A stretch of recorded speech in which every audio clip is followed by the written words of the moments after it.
Bonjour, un petit rappel des hitpael avec des lettres sifflantes, c'est-à-dire que dans la racine, à la première place de la racine, vous aurez une lettre comme le shin ou le sin, le samer, le tzadik ou le zain, qui sont des sifflantes en hébreu.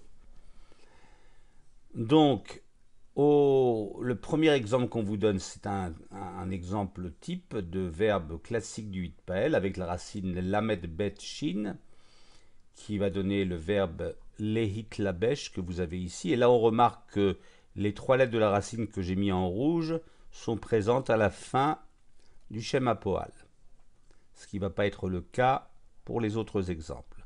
Donc j'ai choisi en tout 5 exemples. L'exemple type, qui lui ne comprend pas de sifflante. Mitlabesh, c'est le verbe s'habiller. Hein. Mitlabesh au présent, mitlabeshet au féminin, itlabashti au passé. Et là, on remarque les trois lettres de la racine. Etlabesh, titlabesh. Lehitlabesh, le verbe s'habiller.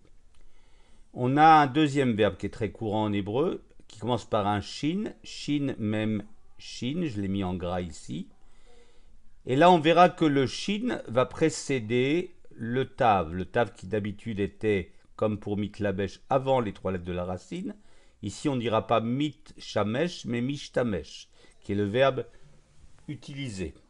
Mishtamesh, ishtamashti, et donc là on voit qu'il y a une métathèse, une inversion de certains éléments du mot pour construire et lire plus facilement ce mot. Ishtamashti, eshtamesh, tishtamesh, leishtamesh, utilisé.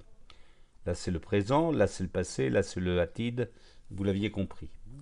Alors la racine samer kaf lamed va donner le verbe regarder, mistakel, et là on a à peu près le même problème que pour mishtamesh. Donc mistakel, que ce soit un shin, un sin ou un samer, ça sera sous ce modèle avec un tav juste après la première lettre de la racine. Mistakel au présent, mistakel est au féminin, istakalti, estakel, tistakel et istakel. Atid, estakel, tistakel et istakel. Tzadik ain resh, qui va donner le verbe le itztaer. Là on a un tzadik comme première lettre de la racine. Donc mitztaer, je suis désolé. Mitztaeret au féminin, itztaarti, j'étais désolé, etztaer, titztaer, je serais désolé. Les itztaer, être désolé. Et enfin, dernier cas de figure avec un zain cette fois-ci dans la racine. Là, on n'aura ni le tav ni le tet comme dans mitztaer, après le tzadik, on aura un dalet, qui est un nouvel élément qu'on ne connaît pas trop.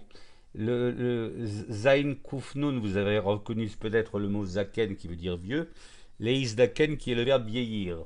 Misdaken, misdaken est au féminin. Isdakanti, j'ai vieilli. Esdaken, tisdaken, leisdaken, vieillir. Donc, rappel, shin ou sin. Après la première lettre de la racine, on verra le tav. Il y aura donc une métathèse avec un tav.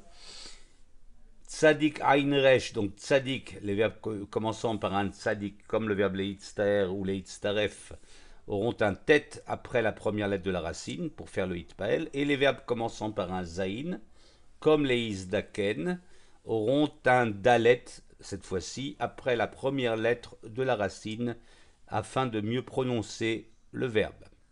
Voilà, j'espère que ce rappel aura été utile à la plupart d'entre vous.